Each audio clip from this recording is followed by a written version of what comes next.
Hey everyone, it's Claire here today with a layout for the Wild Hare Kit Club. I'm going to leave a couple of links in the description below for the Wild Hare Kits, for their blog and for my unboxing video so that you can see all of the things that I received in my kit this month and that I'm using for this layout. My kit this month was a petite kit, but I had quite a lot of papers and a smaller amount of embellishments that didn't quite match the background for this layout. So you'll see me pull in a few extras from my own stash just to kind of complement the colours and kind of add a little bit of extra interest. My layout is based on a sketch designed by Jess from Jess Claire Creates, who's also on the DT for the Wild Hare Kits. It's a great sketch. It's really quite minimal in style, so if you're like me and you don't over embellishment, then it's a fantastic kit just for using some of the little bits and pieces that are left over on your desk from earlier projects, which is exactly what I've done.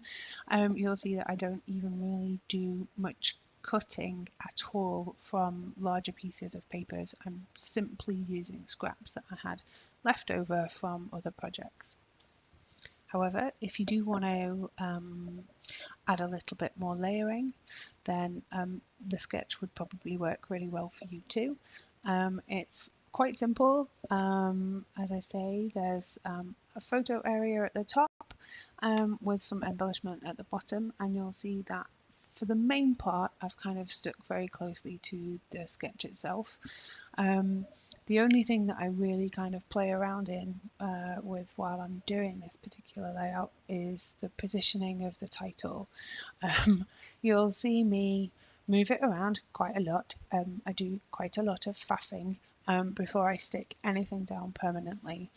And at first I kind of think that I'm going to use a die cut from One Canoe 2. But then I bring in some Dear Lizzie thickers from my stash to add a kind of more central title towards the middle of the page. To finish off the layout, I'm going to get out my sewing machine and put a few simple straight stitches through the centre of the thickers, which also helps to keep them on the page. Sometimes they do lose their adhesive. A little bit of extra stitching at the bottom of the layout, and then I'm simply going to add a few phrase stickers, little gems, and a little bit of inking at the bottom of the page just for some extra interest. And that's my first ever process video done.